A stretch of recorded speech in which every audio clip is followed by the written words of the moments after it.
Sile, sile, maanghang.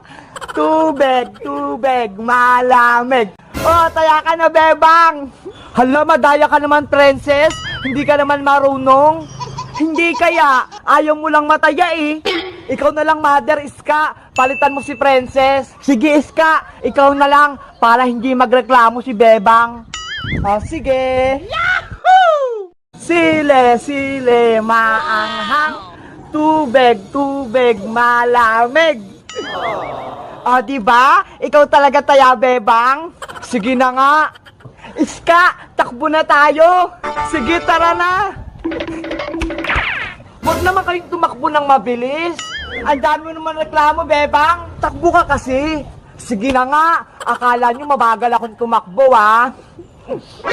NANI?! Andun na si bebang. Princess, andyan na ako. Andyan na siya. Sile! Hala, nahuli agad si princess. Iska, i-save mo ako. Bigyan mo akong tubig. Antayin mo ako dyan pag hindi ako nahuli ni bebang. Tatayain din kita, Iska. Humanda ka. Yahoo! Kung mahabol mo ko. Ang layo naman ang tinakbo nila.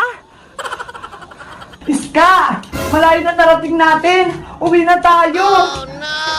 Ayoko pang mataya, bebang. Baka kasi pagalitan tayo dito. Hoy mga bata, bakit kayo naglalaro sa palengke? Bawal kayo dito. May tanod.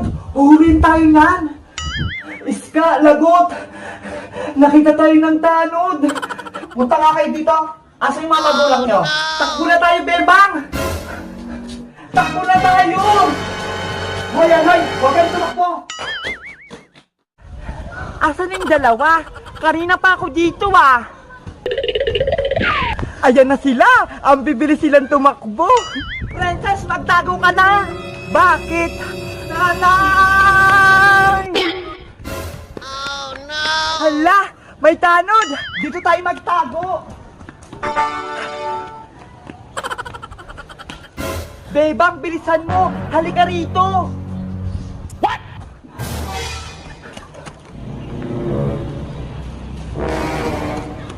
Asan yung mga bata ngayon? Dito na natakbuhan yung kanina eh. Oh, no! Parang may narinig ako nagtatawanan ah. Huli kayo! Hoy Manong, namboboso ka ba? Umiihi kami dito ah. Hoy, bastos ka naman. Mga manang pala. Umalis nga po kayo dito. Sorry. Akala ko yung mga batang hinahabol ko. Hindi tayo nahuli ng tanod. Ang galing-galing natin magpanggap. Itsura mo kasi, princess. Manang na manang. Hindi mo kang bata. Totoo ba? Oo, manang na manang yung itsura mo. Pasaw yung mga bata na yun ah. Mga naglalaro sa palengke, walang mask. Ayan, ang dami na naming ibebentang kalakal. Bebang! Oy, Iska, may nahanap ka bang bote? Eto na yung mga bote sa bahay. Binuhos ko na yung mga laman ng mantika sa bote. Hala, lagot ka. Mayayari ka niyan sa nanay mo. Hindi yan. Ayaw bang magkapera tayo? Sa bagay, para marami tayong pera. Akin na yan. O, eto na. Ang dami na nito. Tara na, bebang. Ibibenta na natin yung mga kalakal kila Mang Kanor. Sana malaki kitain natin. 20 minutes later. Binudol naman tayo ni Mang Kanor. Ang dami nating binentang plastic at bote. Tapos 25 lang yung binigay. Hayaan mo na, bebang. Okay na yung kaysa wala. Madaya naman siya. Ibili na lang natin kay Aling Sonia yung pera. Sige, bili na lang tayo ng malaking soft drinks. Tamang-tama, uhong na rin ako. Aling Sonia, pabili po ng soft drinks. Wow, ayan na. Salamat po, Aling Sonia. Ito po yung bayad. Upo na tayo dito, Iska. Dito na natin inumin. Hatiin na natin, bebang. Huwag kang madaya, Iska, ah. Dapat pantay yung hati. Oo naman, hating kapatid tayo, syempre.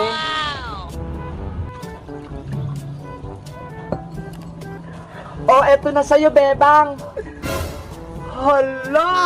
Ang konti naman ito, Iska. Sakto lang naman, ah. Lugi naman ako. Yung sa'yo ang dami. Bebang, Iska, bakit kayo nagtatalo? Eh kasi si Iska, ang onti nang binigay niya sa aking soft drinks, hindi pantay ang hati.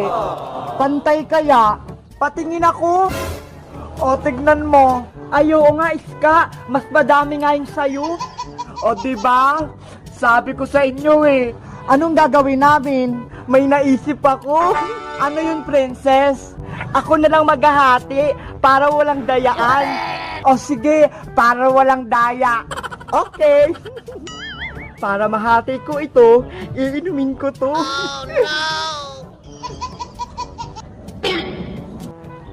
Ayan, hati na. Ito na sa'yo, Iska. Ito na sa'yo, Bebang.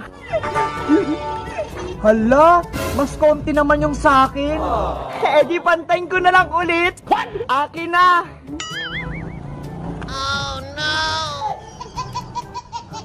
Oh, eto na. Bakit mas madami yung kay Iska?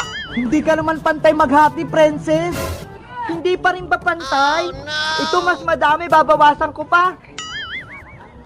Nauuhaw na kami. Bilisan mo naman dyan. Oo nga, kanina pa kami dito nag-aantay. Oh, ayan na, pantay na, pantay na. Wala nang walilugi sa inyo. Hala, pantay na, pantay nga. Ang galing mo talaga maghati, princess. Ang arte-arte nyo kasi, ayaw nyo parehas malamangan. Ayan tuloy, parehas kayong wala.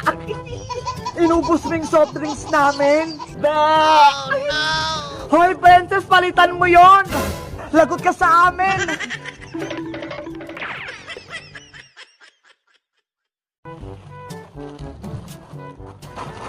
Ano ba yan? Ang dami na natirang tagpipisong chuchirya na to. Ang kunat na. Sayang lang.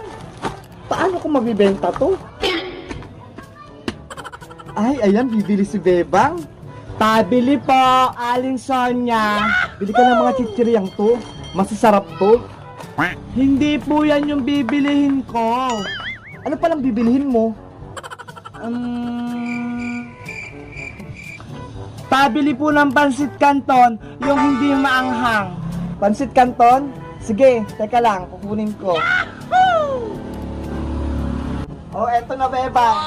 Eto po bayad do, Aling Sonia, 20. Ay, may naisip ako. Para mabenta ko to, ito na lang gagawin kong panukli ko para kay Bebang. Oh, no!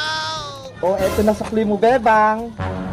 Hala, bakit ito? Wala na akong barya panukli, kaya ayan na lang. Makunat na to, Aling Sonia eh. Tsaka baka magalit po si nanay. Pwede pa yan, Bebang. Huwag ka na mag-inarte. Ano ba yan? Papagalitan ako ni nanay. Yes! Nabawasan ko yung tagpipisig-chichirya dito. Nay! O, Bebang, asan yung pinagbili ko sa'yo? Ito po, oo. Eh, asan yung sukli? Ito yung binigay ni Aling Sonia. Chichirya. Makunat pa. Ito yung sukli? Wala na daw siyang barya panukli eh. Kaya yun na lang binigay niya sa akin. Mautak talaga yung Sonia na yan? Sabi ko nga po, ayaw nyo yan eh. Bumili ka ulit doon. Anong bibilihin ko, Nay? Bili ka ng 5 pisong paminta. Paminta? Asan yung ipangbabayad ko? O, ito o. Ayan ang pangbayad sa kanya. Hala! Hindi naman to pwede na eh. Hindi naman to pera eh. Sabihin mo sa kanya, wala akong barya. Saka sa kanya ang galing. Kaya pwede na yan. Sige na nga.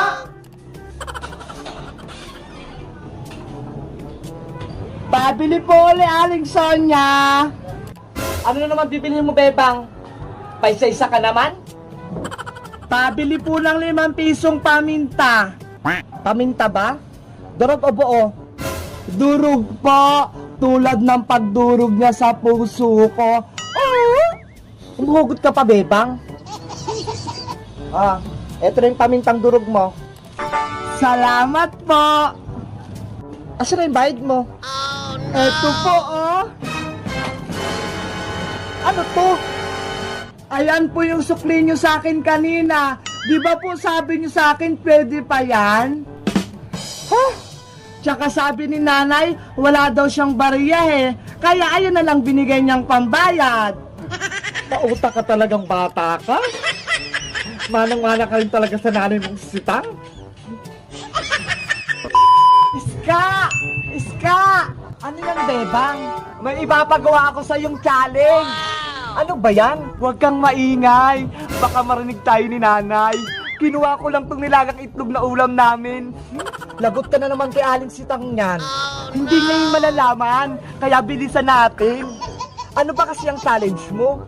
Itong nilagang itlog, ipapasok mo sa loob ng bote nang hindi nadudurog. Itlog? Tsaka bote? Hindi naman papasok yung itlog sa bote. Ang laki-laki ng itlog eh. Kasya yan. May challenge bang madali? Tsaka napanood ko na yun sa YouTube. Subukan mo kasi, kahit anong paraan, basta wag lang mabasag yung itlog. Paano? Imposible naman. Oh? Bebang, Iska, ano yan? Ikaw pala, princess. Si Bebang kasi may pinagagawa sa aking challenge. Anong challenge? Ganito yung princess, oh. Ipasok mo yung nilagang itlog sa loob ng bote. Diba? Napaka-imposible. Nilagang itlog? Wow! Oo, nalaga na to kaya hindi to mababasag. Patingin ako ng itlog. Oh, ito. Ay, nilaga nga. Tama-tama, gutom na ako. Hoy! Wag! Hala, princess, bakit mo sinubo? Sabi ko sa bote, hindi sa bunganga mo. Hay nako, gutom ka na naman, princess. Ang sarap. Sayang naman yung itlog kung ipapasok nyo sa bote. O Bebang, sirit na. Hindi naman namin alam kung paano ipasok sa bote. Mamaya ubusin pa yan ni princess eh. Sige na nga, ako na nga gagawa.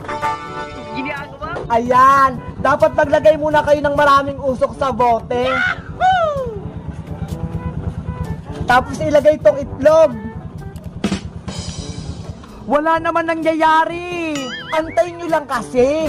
Hala, yan na, Bebang, pumapasok na. Hala, yan na.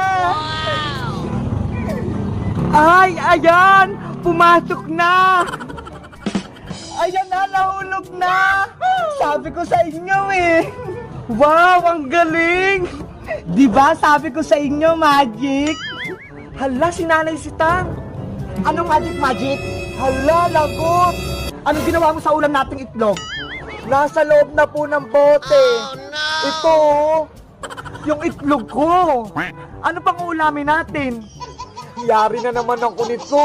Ngayon, magikin mo yan kung paano yan lumabas. Kung hindi, mayayari ka sa akin. Naku, Bebang, mas mahirap yung challenge ng nanay mo. Paano ko ito tatanggalin? Ang hirap-hirap.